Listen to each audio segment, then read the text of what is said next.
আসসালামু আলাইকুম। এডুট্যাবের পক্ষ থেকে নিয়মিত আয়োজনে সকলকে অভিনন্দন জানাচ্ছি। আজকের এপিসোডে আমরা আলোচনা করার চেষ্টা করব যে পল্লী উন্নয়ন ও সমবায় মন্ত্রণালয়ের অধীনে বা স্থানীয় সরকারের অধীনে পল্লী উন্নয়ন ও সমবায় বিভাগের দারিদ্র্য বিমোচন ফাউন্ডেশনের যে নিয়োগ বিজ্ঞপ্তি প্রকাশিত হয়েছে সেটি নিয়ে আপনারা দেখতে পাচ্ছেন। এখানে বলা হয়েছে যে তারিখ, যে কবে নিয়োগ বিজ্ঞপ্তিটি প্রকাশিত হয়েছে সে তারিখটি এখানে উল্লেখিত আছে। আপনাদের যদি আমি দেখানোর চেষ্টা করি, এই যে এখানে দেখতে পাচ্ছেন 24/3/2025 তারিখে এটি প্রকাশিত হয়েছে। তো এখানে টোটাল হচ্ছে পদসংখ্যা আপনারা দেখতে পাচ্ছেন যে প্রথমে ক্রমিক নাম্বার 1, এখানে উপজেলা দারিদ্র্য বিমোচন কর্মকর্তা নবম গ্রেডে, যার বেতন সহ হচ্ছে 22,000 টাকা থেকে 53,060 টাকা পর্যন্ত। এখানে পদসংখ্যা হচ্ছে 53 জন নেওয়া হবে এখানে। এরপরে এখানে শিক্ষাগত যোগ্যতা চাওয়া হয়েছে সরকার কর্তৃক স্বীকৃত কোনো কলেজ বা বিশ্ববিদ্যালয় হতে কমপক্ষে দ্বিতীয় সমমানের সিজিপিএ সহ স্নাতকোত্তর, অর্থাৎ মাস্টার্স ডিগ্রি লাগবে বা সমমান।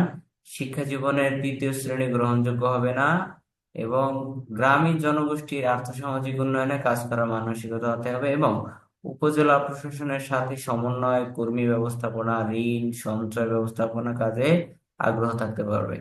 এর জন্য হচ্ছে বাংলাদেশের যে কোনো জেলার স্থায়ী বাসিন্দাগণ আবেদন করতে পারবেন। এরপর দেখুন যেটি রয়েছে 155 জন গেল এখানে। দ্বিতীয় হচ্ছে 1175 জন। এখানে হচ্ছে মাঠ কর্মকর্তা। এই মাঠ কর্মকর্তা এটি হচ্ছে 12তম গ্রেডের পদ, 13,300 টাকা থেকে 27,300 টাকা পর্যন্ত, যার বেতন সরকার স্বীকৃত কোন কলেজ বা বিশ্ববিদ্যালয় থেকে কমপক্ষে দ্বিতীয় শ্রেণী সমান ডিগ্রি, এটা হচ্ছে স্নাতক, এই দুটোই সেম, বাট হচ্ছে এখানে একটি হচ্ছে মাস্টার্স, একটি হচ্ছে অনার্স যোগ্যতা, অন্য হচ্ছে গ্রেডের ক্ষেত্রে দুটোই সমান। উপজেলা পর্যায়ে পিডিবিএফ এর সুফলভোগী সদস্য উদ্যোক্তাদের মাঝে চাল ঋণ বিতরণ, ঋণ আদায়, সঞ্চয় ইত্যাদি কাজে আগ্রহী হতে হবে। বাংলাদেশের যে কোনো জেলার আগ্রহীগণ হচ্ছে এখানে আবেদন করতে পারবেন বাসিন্দাগণ। এখানে অনলাইনে আবেদন করার যে নিয়ম পদ্ধতি বলা হয়েছে, আহ pbdbf.gov.bd এখানে পাওয়া যাবে সব সার্কুলার। আপনারা চাইলে আমাদের কাছ থেকে সার্কুলার নিয়ে নিতে পারেন। ডেসক্রিপশন বক্সে আমরা হচ্ছে নাম্বার দিয়ে দিব, হোয়াটসঅ্যাপ নাম্বার, সেখান থেকে সার্কুলার কালেক্ট করতে পারবেন। আর কেউ যদি হচ্ছে আবেদন করতে চান, আপনাদেরকে আরেকটি বিষয় এনশিওর করে দেয়, সেটি হচ্ছে বয়সের ক্ষেত্রে বলা হয়েছে 18 থেকে 32 বছর পর্যন্ত। কত? 18 থেকে 32 বছর বয়সী যে কেউ আবেদন করতে পারবেন এই পদে। এরপরে দেখুন, আর যে বিষয়টি চাওয়া হয়েছে এখানে চারিত্রিক সনদ, আপনি কিভাবে হচ্ছে আবেদন করবেন এই বিষয়ে বিস্তারিত বলা হয়েছে। অনলাইনের মাধ্যমে আপনি আবেদন করতে হবে। অনলাইনে আবেদন, পূরণ ও পরীক্ষার ফি জমা দেওয়ার শুরুর তারিখ 25শে মার্চ থেকে, এই যে সকাল 10 ঘটিকা থেকে, শেষ তারিখ হচ্ছে 14 এপ্রিল 2025।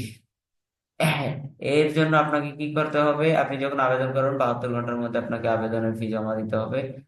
এখানে ছবি সাইজ বলা হয়েছে 300x300 পিক্সেল। এরপরে হচ্ছে স্বাক্ষর হচ্ছে 300x80। আর যে কয় টাকা লাগবে আপনাকে সেটি এখানে আপনারা দেখতে পাচ্ছেন যে আহ এই যে এখানে বলা হয়েছে 1 নম্বর পদের জন্য মোট 223 টাকা, 2 নম্বর পদের জন্য 168 টাকা। 72 ঘন্টার মধ্যে দিতে হবে আবেদন করার। তো এই ছিল। এছাড়া আপনারা যদি চাইলে আমাদের মাধ্যমে সার্ভিস চার্জ দিয়ে আবেদন করে নিতে পারবেন নির্ভুলভাবে। আমাদের নাম্বারটি